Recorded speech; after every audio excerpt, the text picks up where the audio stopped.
Bonjour, Perrine m'a demandé de vous faire une petite vidéo pour vous expliquer comment vous deviez configurer vos marges et vos numéros de page. On va prendre pour exemple ce document. Alors j'aimerais que ça soit ma page de garde, et puis ensuite on aura une page blanche, et puis notre contenu. Là je pourrais appuyer comme un bourrin sur Enter, mais ce qu'on va plutôt faire, c'est insérer des sauts de page. Hop, hop, voilà. J'ai inséré deux sauts de page, et j'ai donc maintenant ma page de garde, ma page blanche, et puis enfin le texte. Ok. Euh, donc, ce on va commencer par faire, c'est définir nos marges. On veut que notre page de garde garde ces marges-ci, donc des marges qui soient aussi grandes à gauche que à droite. Mais par contre, le texte là, lui, on doit avoir à gauche plus de marge, puisque c'est là qu'on aura notre reliure. Et en tout cas, enfin pour les pages impaires, et puis après pour les pages paires, on veut que la marge elle soit ici à droite, que ça soit là, qu'elle soit la plus grande. Donc dans Word, quand on veut formater euh, un document, eh bien on a le choix entre appliquer ce formatage à tout le document, ou bien si oui, on veut faire ça uniquement à certaines pages, eh bien on doit alors utiliser la notion de section. Donc ce que je veux faire, c'est diviser mon document en deux. Je veux qu'il y ait cette section-ci, et puis ensuite c'est aussi cette section-là. Alors, quand on joue un petit peu avec le formatage, c'est pratique parfois d'activer ici l'option pour voir un petit peu tous les symboles spéciaux. Donc on voit que j'ai utilisé des pages break, voilà. Euh, je vais remplacer ce page break-ci par un saut de section. Donc, je vais dans Layout, Breaks, et là, dans Section Breaks, Next Page. Hop, je clique dessus. Bon, Word me l'a tapé ici, mais c'est pas grave, je vais juste appuyer sur Enter. Et donc maintenant j'ai toujours le page break là, et puis par contre ici, c'est un section break qui s'applique, il le précise, à la page d'après. Et donc, voilà. On a toujours visuellement la même chose, sauf que euh, on a maintenant deux sections distinctes. Comment on peut le voir? Eh bien, on double-clique dans le header, et on voit ici qu'il nous affiche que là c'est la section 2, et par contre, là c'est la 1. Et si je remonte, on peut voir que ici c'est toujours la 1, mais que par contre, partout ailleurs, c'est la 2. Donc la séparation a bien été faite là. Donc j'ai inséré mon section break ici, et la séparation a eu lieu là. Parfait, c'est ce que je voulais. Bon, maintenant qu'on a divisé notre document en deux sections, on va pouvoir y appliquer nos marges. Je vais dans Layout, Margins, Custom Margins, et là on va vouloir ajouter du gutter à gauche. Hop, j'appuie, hop, je mets 2 cm de gutter. Ici, je réduis les marges à 2 et 2. Voilà. OK.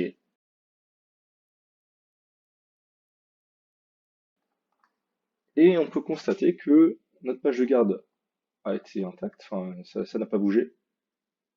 Par contre, à partir de la page 3, on a maintenant ici une marge épaisse à gauche. Et les pages ici paires, par contre, c'est l'inverse. Voilà. OK, magnifique. Passons maintenant au numéro de page. Donc je voudrais que celle-ci soit la première page et qu'en plus de ça, ça soit à partir de vraiment de cette page-ci qu'on affiche les numéros de page. Il faut aussi que les numéros de page soient affichés à droite lorsque la marge est plus étroite à droite et qu'ils soient affichés à gauche quand la marge soit plus étroite à gauche.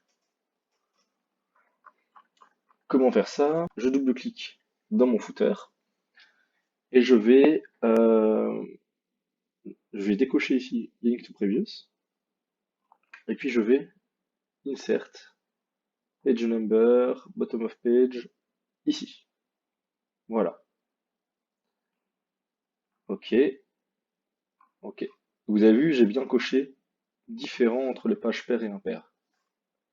Donc, ici maintenant, je vais me mettre sur une page paire, et je vais faire la même opération. Je décoche Link to Previous, et je vais dans Insert, Page Number, bottom of page, et cette fois on le met à gauche. Voilà.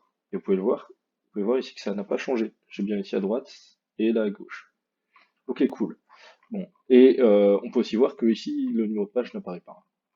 Bon, par contre, on voudrait ici que ça soit notre première page. Donc, comment on fait ça? Voilà, donc on retourne dans Insert, Page Number, et puis ici. Je veux cliquer sur Start at 1. OK.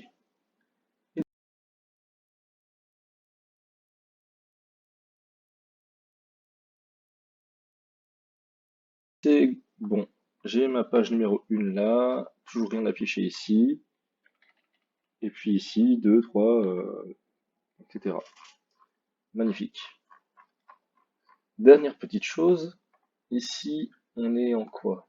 Ici, c'est du Open 100. Bon, on va tout passer en Times New Roman en 12. Et on voudrait en plus que nos numéros de page, regardez ici, c'est du Calibri 11. Donc, intuitivement, voilà, on dirait, bah, je sélectionne ici le 1, et puis je fais Times New Roman 12, et voilà, on est content. Sauf que si je reclique, vous voyez que ça n'a pas fait effet. C'est toujours du Calibri. Et partout ailleurs, c'est aussi toujours du Calibri 11. Ça n'a pas marché. Ce qu'il faut faire, c'est aller dans un menu. Bon, le raccourci pour ce menu, c'est CTRL SHIFT ALT S. Donc vous devez appuyer sur 4 touches en même temps. Hop. J'avais pas bien cliqué à mon avis, je refais. Voilà. Et là maintenant j'ai ce petit encart qui apparaît. On est dans footer, donc on est dans un footer, et ce qu'on veut faire, c'est l'éditer. Donc ici, modify. Et ici je peux maintenant directement modifier la police du footer. Voilà. Et là maintenant, ça a fait effet et ça va rester comme ça. Si on retourne ici, Times New 12. Pareil ici. Voilà.